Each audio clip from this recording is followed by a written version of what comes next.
اللہ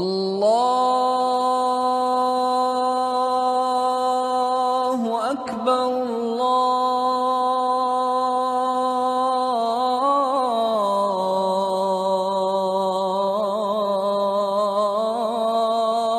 اکبر اللہ اکبر بخاری شریف میں درج حضرت ابو ہریرہ رضی اللہ تعالیٰ عنہ سے روایت ہے کہ حضور صلی اللہ علیہ وآلہ وسلم نے ارشاد فرمایا، اگر آپ میں سے کسی کے کھانے پینے کی چیز میں مکھی گر جائے تو اس مکھی کا مکمل طور پر اس کھانے پینے کی چیز میں ڈبو دو، کیونکہ اس کے ایک پر میں بیماری اور دوسرے پر میں اس کا علاج ہے۔ اب اس حدیث کی وضاحت کو یوں ہے کہ مکھی اپنے ایک پر بیماری اور دوسرے پر پہ اس کا علاج رکھتی ہے۔ اس طرح اگر مکھی کسی خوراک یا پانی والے برتن میں گرتی ہے تو مکھی اپنے سیلف ڈیفنس کے طور پر اپنے ایک ونگ یا پر موجود مائکروب یا خوردبینی جاندار کو اس کھانے یا پینے والے برتن میں شامل کر دیتی ہے۔ یہ مائکروبز نقصان دہ ہوتے ہیں اور نقصان پہنچانے والے ہوتے ہیں۔ امام ابن حجر نے اس حدیث سے متعلق بات کرتے ہوئے فرمایا، ایک سکالر نے مشاہدہ کیا کہ مکھی اپنے لیفٹ ونگ یعنی بائیں پر پہ بیماری والے جراثیم اور رائٹ ونگ پر ان بیماری پھیلانے والے جراثیم کا علاج ہوتا ہے۔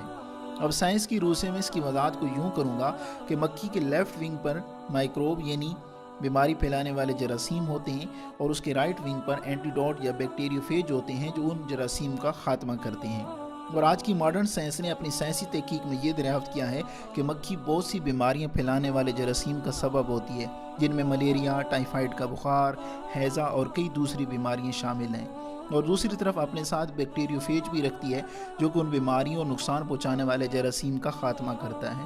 دوستو، بیکٹیریوفیج اصل میں وہ وائرس ہوتے ہیں جو بیکٹیریا کے اندر داخل ہو کر اس کا خاتمہ کر دیتا ہے اور بیکٹیریا کے اندر اپنی جیسی بے شمار کاپیاں تیار کر لیتے ہیں جس سے وہ نقصان پہنچانے والے بیکٹیریا کا خاتمہ کر دیتے ہیں۔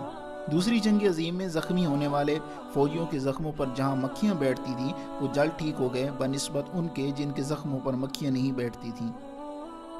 کیونکہ مکھیاں مردہ ٹیشوز کو کھا جاتی ہیں اور زندہ ٹیشوز کو چھوڑ دیتی ہیں۔ یہاں پہ دوسری جنگ عظیم کا حوالہ اس نسبت سے دیا گیا ہے کیونکہ اس وقت میڈیکل سائنس نے اتنی ترقی نہیں کی تھی اور علاج کے اور معالجے کے اتنے طریقے دریافت نہیں ہوئے تھے۔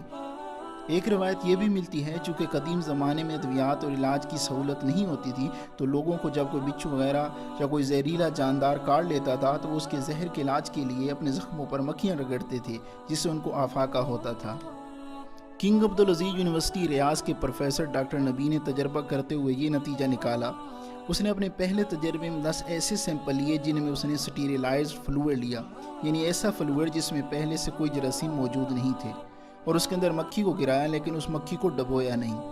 اور اپنے دوسرے اور تیسرے تجربے میں اس نے مکھیوں کو مکمل طور پر ڈبویا، اور آخرکار یہ رزلٹ نکالا کہ پہلے تجربے میں جس میں اس نے مکھی کو نہیں ڈبویا تھا اس کے اندر بیکٹیریا کی کالونیاں بن گئی تھیں اور اس کے اندر بیکٹیریا پیدا ہو گئے تھے۔ جب اس کے اگلے تجربات میں اس نے مشاہدہ کیا جن میں اس نے مکھیوں کو مکمل طور پر ڈبویا تھا تو اس میں بیکٹیریا کی گروتھ یعنی ان کی پیدائش یا افزائش رک گئی تھی اور بیکٹیریا ختم ہو گئے تھے۔ حضرت ثمامہ رضی اللہ تعالیٰ عنہ فرماتے ہیں کہ ایک دفعہ ہم حضرت انس رضی اللہ تعالیٰ عنہ کے ساتھ تھے تو مکھی ان کے کھانے پینے کے ایک برتن میں گر گئی۔ پھر حضرت انس رضی اللہ تعالیٰ عنہ نے 3 دفعہ اس مکھی کو اس کے اندر ڈبویا اور بسم اللہ پڑھ کر پی گئے اور فرمایا ایسا میں حضور صلی اللہ علیہ وآلہ وسلم نے کرنے کا حکم دیا ہے۔ آج کی ماڈرن سوسائٹی میں میڈیکل سائنس بیکٹیریوفیج تھراپی کے استعمال کے بارے میں سوچ رہی ہے کیونکہ اینٹی بایوٹکس تھراپی کے بہت سے سائیڈ ایفیکٹ بھی موجود ہیں۔ اللہ تعالیٰ سے دعا ہے کہ ہمیں رسول صلی اللہ علیہ وآلہ وسلم کی تعلیمات پر عمل پیرا ہونے کی توفیق دے۔ میں امید کرتا ہوں کہ یہ ویڈیو آپ کو اچھی لگی ہوگی، اگر ویڈیو اچھی لگی تو اپنے دوستوں کے ساتھ فیس بک اور واٹس ایپ پہ ضرور شیئر کریں۔ میں ملتا رہوں گا آپ سے ہر ایک نئی ویڈیو میں، اجازت دیجیے، اللہ حافظ۔